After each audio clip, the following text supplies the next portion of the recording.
Hey, how's it going? It's so nice to see you again. Thanks for stopping by. Did you know that Christmas is just a few weeks away? I know it's crazy. Where did the time go? And around Christmas, there's always decorations everywhere. There's snow falling these days all over the ground. Do you like snow? Let me know in the comments if you like snow, if you don't like snow. What is your favorite thing or least favorite thing about snow? Personally, I love snow. I like going out, I like making snowmen, snowballs, having a snow fight with people. Sometimes I just like laying in the snow. It's so nice and fluffy. And it's just really pretty when there's freshly fallen snow. As you go for a drive, you go for a walk, the world just looks clean and fresh and peaceful. But one of the things that bothers me in the winter is when you come out and you're on your way somewhere and the car is just covered in snow, or the windshield has ice over it, and you try and clean it off, but then as you're driving, your window's still a little fogged up, and it can change the way that you see things around you.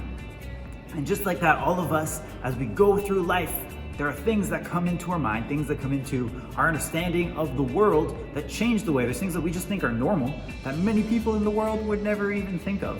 Like, for example, here in Ontario, if you had milk, you're going to the fridge, you're thirsty, you need something to dip your cookies in, just close your eyes, picture reaching into the fridge. What are you grabbing? I know for me, I'm grabbing a plastic thing that just has a bag of milk in it. And if you've been on the internet at all, you'll know that is a thing that only basically happens in Ontario and sort of in the eastern provinces of Canada. In the States, they don't have that. Even in like British Columbia, they've never heard of bag milk. And whenever they see of one of us doing that, it just blows their minds. But because we've grown up around it, we just think of it as normal. And our experiences, the things we do every day, they change how we think about life. And I think that sometimes they'll change the way that we think about Christmas. Now, just as another test, let's take a moment. I'm going to add some things to this table, and your job is to tell me what color they are. All right, here is my item. We have a pool noodle with some hearts, and you have to tell me what color the hearts, what? Everything's a different color? I mean, it looks the same too. Oh, right. Everything's blue to you now. Yeah, my face is blue, the sky is blue, the grass is blue, the hearts are blue. Maybe one slightly darker than the other. What color do you think they actually are? Maybe as soon as I talked about it, you're like, wow, hearts, they're usually red, so I'm assuming they're red. One's maybe a darker red. Maybe you're right, maybe you're not. You wanna see? All right, let's see what color they are. All right, so the hearts are green. What? Oh, everything is green. I guess it didn't work exactly. Let's try this one more time. And you were right, look at that. The hearts were red the whole time, except for now the wall is also red. Did you know that? The wall was red. My hair is red. Who knew? Who knew? All right, for real. All right, now everything is kind of purpley, I guess. I don't know what you see. All right, so for real this time, I'm gonna reveal the true color. We're gonna get rid of all these lenses, these things that have been sort of tainting the natural flow of the world around us. So I want you to comment down below, what do you think the real colors are of these hearts? And actually, while we're at it, what color do you think the pool noodle is? For those of you who've been really paying attention, don't cheat, don't jump ahead, just comment it, and then I'm gonna let you see it. All right? All right, let's see. Hey, welcome back to a world full of many colors. And as you can see here, we have a pink and a white heart. Did you know this was white? How many of you, for true? I'm gonna check the comments. Even if it's in your head, did you actually figure it out? Maybe every time there was a new lens, it actually helped you to piece it together a little bit more. But each of these lenses, each of these colors tinted the world around me. And it changed the way that we saw stuff.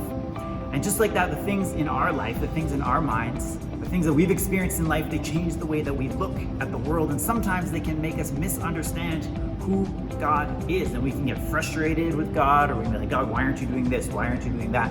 Because we don't actually understand who God is. And at Christmas, it's important that we understand the truth of what it means. In the world, a lot of people focus on the presents, focus on the food, and those are good things. But we're here to focus on Jesus. In Matthew chapter 2, we see some people who came to find Jesus, the wise men. They had been traveling near and far looking for this king that was supposed to be near this star that had appeared in the heavens. And they end up in King Herod's throne room. And Herod was not happy to hear about a new king. He thought that king was going to come for his kingdom, come for his power, come for his money. He didn't understand who Jesus was and the kind of kingdom that Jesus was trying to build, God's kingdom. Because for Herod, every other king was all about getting more power, getting more money. And by doing that, to get that, they would usually take it from somebody else. And because of that, he got angry. He tried to trick the wise men. He tried to hunt down Jesus. And even the wise men, they start in Jerusalem, this big city, trying to ask people there, because obviously people in the big city, people near the king's house should probably know about a new king. They didn't understand that Jesus was coming not to come in great power. You know, the Bible says that Jesus was given all power in heaven and on earth, but he didn't consider his equality with God to be something to be used for his own benefit. He came to serve, to show us God's love by being born in a manger in a stinky barn. Who would do that? Who would come as the most powerful person on the planet to come and live in a stinky barn where shepherds and sheep were the first people to hang out with you? And that can be something that we overlook because we hear this story every year. But just imagine if you were going to come down as Jesus, where would you go? What would you want? And we can allow sometimes the things that we would do, the things that we expect of the world around us, to change the way we understand Jesus. And this Christmas, I want you to take some time to look past the gifts and the food and all the things that sometimes we associate with Christmas, to just remember that Jesus came to serve and to love every single person that he had created here on earth. Hope you're having a Merry Christmas, and I will see you back here soon.